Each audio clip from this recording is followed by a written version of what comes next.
Madame, Monsieur, bonjour. Vous informer, c'est notre devoir et cela dit matin au soir. Nous sommes très heureux de vous savoir nombreux en train de regarder Web Info Télévision. Bienvenue à suivre cette nouvelle session d'actualité que nous vous présentons pour aujourd'hui. Démarrons avec la crise dans l'Est de la République démocratique du Congo. Vous le savez peut-être, le président de la République démocratique du Congo, son Excellence Félix Antoine Tshisekedi et son homologue rwandais Paul Kagame sont attendus en Tanzanie et donc ça sera pour un sommet SADC-EAC qui est confirmé pour ce samedi 8 février en Tanzanie. À en croire le président Kenya William Ruto, les présidents en exercice de l'EAC, les deux chefs d'État ont confirmé leur participation à ces sommets. Dans le reste de l'actualité, faire les tours de l'horizon de la situation sécuritaire dans les pays. Comment est-ce que la police nationale congolaise gère la sécurité en faisant focus sur la ville de Kinshasa? Voilà plus ou moins les points auxquels les vice-ministres et ministres de l'Intérieur et les ministres de la Communication et Médias, aux côtés des autorités en charge de la sécurité, ont été réunis autour des journalistes dans un briefing ce 3 février 2025 à Kinshasa. Je vous propose de suivre les condensés de leurs échanges. Il est question pour nous de résister à cette énième aventure qui avait déjà été identifiée autrement par les pères de l'indépendance. Il faut se rappeler que notre premier ministre avait parlé de la balkanisation du Congo. C'est toujours dans cette même œuvre que nous sommes en train de subir ces affres, cette guerre. Et dans la ville de Bukavu, depuis lors, il y a une très forte mobilisation autour du gouverneur de la province et une très forte résistance civile. Et je crois que c'est positif et ça nous permet d'espérer. Les forces armées congolaises aussi s'organisent pour défendre le territoire. Dans le territoire de Calais, il y a eu les derniers jours ici des combats qui ont permis à ce que nos forces armées puissent récupérer certaines localités. Des combats continuent dans la ville de Goma. Il y a des zones et des quartiers entiers où cette armée d'agression, l'armée rwandaise, n'arrive pas encore à accéder. Ce n'est pas à moi ici de donner tous les détails et toutes les informations stratégiques que nous avons pour mettre en difficulté ces vaillants combattants, ces FARDC et ces Wazalendo qui résistent et qui se battent. Les 2000 corps à enterrer, c'est sans compter les charniers. Les corps déjà enterrés dans des fosses communes à des nombres difficiles à compter. Mais il y a des témoins qui ont vu et nous sommes, comme vous le savez très bien, en train de documenter cela. Sans compter les pillages. Sans compter les pillages qui se font de façon systématique. Même sur des hôpitaux. Où l'armée rwandaise entre non seulement dans les maisons pour récupérer les véhicules et les ramener au Rwanda, mais démonte des usines déjà installées chez nous en République démocratique du Congo, dans la ville de Goma, les démonte pour les amener au Rwanda. Ce sont tous ces faits graves-là. Et quand il y a tous ces faits graves-là faits par une armée étrangère, même si elle a des complices de nationalité congolaise, des traîtres. La police, comme toujours, a une mission régalienne, celle de sécuriser les personnes et leurs biens, le maintien de la discipline populaire et la protection des institutions. Donc à ce point, nul n'est besoin de pouvoir faire un commentaire au-delà de ce que vous avez dit. Mais effectivement, il y a les mesures additionnelles qui ont été prises, notamment le renforcement des ambassades accréditées en République démocratique du Congo. Nous sommes sans ignorer que les ambassades constituent leurs États au sein de la République démocratique du Congo. Et en ce qui concerne la ville morte, d'abord le droit de manifester est constitutionnel. Mais la ville morte n'est bénéfique à personne. Ceux qui ont vécu dans les années 91 en sont témoins, ils ont vu quels ont été les impacts négatifs des villes mortes et des pillages, notre économie était réduite à zéro et nous avons vu une hyperinflation monétaire qui a fait que nous avions des Mokomboso et consorts. Ça avait augmenté le prix des denrées de première nécessité. Il y avait effectivement une rareté des biens de première nécessité, comme je vous l'ai dit. Les investisseurs étrangers avaient plié bagages et sont rentrés. Nous sommes restés ici. Nous en avions vraiment souffert. Ça, je fais un rappel à ceux qui ont vécu le pillage de 91. Je crois qu'ils en sont témoins. Et justement, parlons de mesures additionnelles que nous avons prises. C'est-à-dire, nous voulons inciter les gens demain à sortir massivement, à vaquer à leurs occupations sans crainte parce que la police sera là. Mais là, nous attirons aussi l'attention de ceux qui viendront foutre le trouble ou le désordre. Ce ne sera plus comme le mardi passé où nous avions été nous sommes comportés en agneau devant les manifestants. Le droit de manifester, comme je l'ai dit, est conditionnel. Mais la destruction des biens appartenant à autrui, ça c'est érigé en infraction. Parlons toujours de la situation sécuritaire dans l'Est de la République démocratique du Congo qui est marquée par la situation sécuritaire. Vous le savez peut-être, le mouvement du 23 mars a annoncé qu'il ne va plus prendre et occuper la ville de Bukavu. Ce mouvement a annoncé un cessez-le-feu dès aujourd'hui, 4 février 2025. Entre les lignes, ce mouvement a annoncé et dire que si et seulement si les FARDC essaient de bombarder leur position près de l'aéroport de Kavumu, c'est à ce moment-là que ce dernier va devoir aller jusqu'à Bukavu et prendre cette ville de Sud Kivu. Autre chose à présent, c'est en qualité du coordonnateur humanitaire, M. Bruno Lamarquise, qu'il a appelé toutes les parties en conflit dans la guerre dans l'Est de la République démocratique du Congo à prendre les responsabilités et à tout mettre en œuvre pour une ouverture urgente de l'aéroport international de Goma.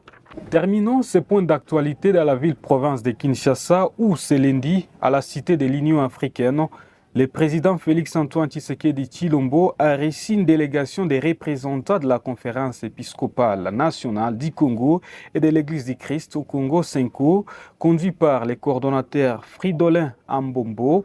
Cette audience est la réponse à la demande de ces chefs de religieux d'échanger avec les présidents de la République démocratique du Congo au sujet de la situation sécuritaire et humanitaire dans l'Est de la République démocratique du Congo. À noter que cette série de rencontres avec les autorités de la majorité présidentielle ainsi que de l'opposition a commencé par les présidents de la République et par la suite les présidents de la Chambre basse. Je parle de Vital Kamerhe à son bureau. Regardez comment est-ce que cette délégation a été reçue.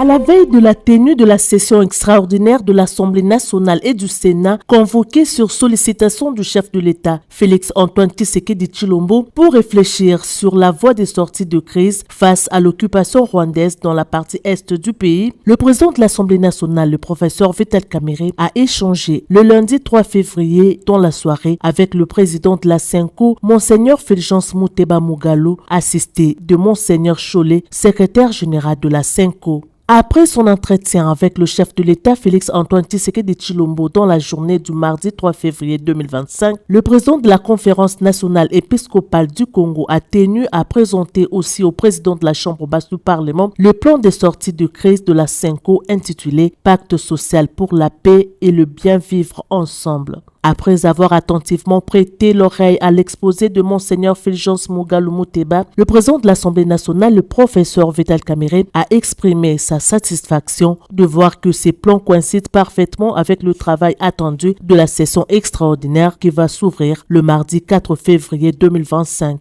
Ils ont profité de cette occasion pour se mettre d'accord sur certains points essentiels qui pourront notamment être soumis au débat à la plénière lors de la session extraordinaire, chose qui pourra permettre l'intégration des observations de la Senko dans la proposition finale de l'Assemblée nationale. La démarche de la Senko vise à mettre définitivement fin à la guerre à l'est du pays et ramener la RDC et son peuple sur les chemins de la paix. Le président de la Senko a fait savoir que ces plans de sortie de crise sera présenté aux forces vives de la République, aux acteurs politiques de l'opposition ainsi qu'aux autres chefs d'État africains. Après la chambre basse, Madame, Monsieur, regardez comment est-ce que cette délégation est partie à la rencontre de Martin Fayulu, le président de l'ECD, à son hôtel de Kinshasa, Faden House. Nous sommes là dans le cadre des consultations qui ont été déjà annoncées depuis hier. Comme vous l'avez suivi dans les informations, nous avons été avec le président Tshisekedi pour présenter notre initiative des pactes social pour la paix et le bien vivre ensemble en RDC, dans la région des Grands Lacs. Il était question, après cet entretien, de voir les acteurs clés de notre pays. Et c'est ce qui nous a amené aujourd'hui chez le président Martin Fayulu pour discuter avec lui, pour présenter également l'initiative. Et les entretiens se sont très bien passés. Il a accueilli avec intérêt. Il a fait des observations des fonds et des contributions. Et donc, nous sommes sortis ici avec un consensus clair sur l'intérêt qu'il y a à construire la cohésion nationale. Et comme vous le savez, qu'il a pendant très longtemps lui-même aussi contribué et lutté pour que nous arrivions à cette cohésion nationale. Nous disons gloire à Dieu, donc nous continuons notre périple. Le plus important, c'est que nous nous préparons pour le grand forum qui s'annonce, où les Congolais vont s'asseoir comme des hommes intelligents qui peuvent être en mesure de réinventer leur avenir commun par des mécanismes qui leur sont propres. Nous avons mis en exergue nos valeurs des Ubuntu ou des Bumuntu pour qu'enfin cette crise qui a longtemps duré prenne fin. Nous parlons d'une crise de près de 30 ans qui a fait plus de 10 millions de morts et qui fragilise le pays, qui nous humilie aux yeux du monde. Et nous pensons comme Église catholique et protestante aujourd'hui que par la grâce de Dieu, avec tous les fils et les filles du pays, nous allons mettre fin à cette situation. Les consultations est une approche qui nous prépare justement au pacte, parce qu'il faut dire le pacte lui-même n'est pas encore conçu. Ce que nous avons présenté, c'est la feuille de route qui donne justement la lumière sur les voies à emprunter pour arriver à ce pacte. Quand nous parlons de pacte social, c'est-à-dire des engagements collectifs que nous devons prendre, soit pour révisiter notre pacte républicain, le compléter dans le sens de rendre assez fort notre engagement collectif pour que finalement nous arrivions à notre destin commun. Donc nous n'avons pas renoncé à notre démarche initiale, c'est plutôt la démarche qui nous amène à cet aboutissement. Cependant, la CENCO a adressé un message de solidarité et de compassion à toutes les populations du Nord et du Sud Kivu que je vous propose la teneur. Message de compassion et de solidarité de la CENCO à la population des provinces du Nord Kivu et du Sud Kivu. C'est avec tristesse et beaucoup d'inquiétude que nous suivons la dégradation de la situation sécuritaire dans des provinces du Nord Kivu, du Sud Kivu, aggravée particulièrement avec la prise de la ville de Goma par la coalition des rebelles AFC et M23, appuyée par le Rwanda, et l'avancée de cette dernière vers la ville de Bukavu. En effet, l'intensification des combats entre les FARDC et les rebelles du M23 avec leurs alliés respectifs a causé d'énormes pertes en vies humaines. En plus, elle a occasionné les pillages dans les villes de Goma. Au nom du cardinal, l'archevêque et évêque membre de la Conférence épiscopale nationale du Congo CENCO, nous voudrions exprimer notre proximité fraternelle et notre solidarité à leur excellence, Monseigneur évêque Willy Ngumbi, évêque de Goma, et François-Xavier Marron, évêque métropolitain de Bukavu, ainsi qu'à tous les peuples de Dieu vivant dans ces contrées sinistrées. Aussi, nous saisissons la présente occasion pour adresser nos condoléances les plus chrétiennes à toutes les familles qui ont perdu les leurs dans cette guerre des trop et exprimer notre compassion à tous ceux qui sont éprouvés à ces tristes événements.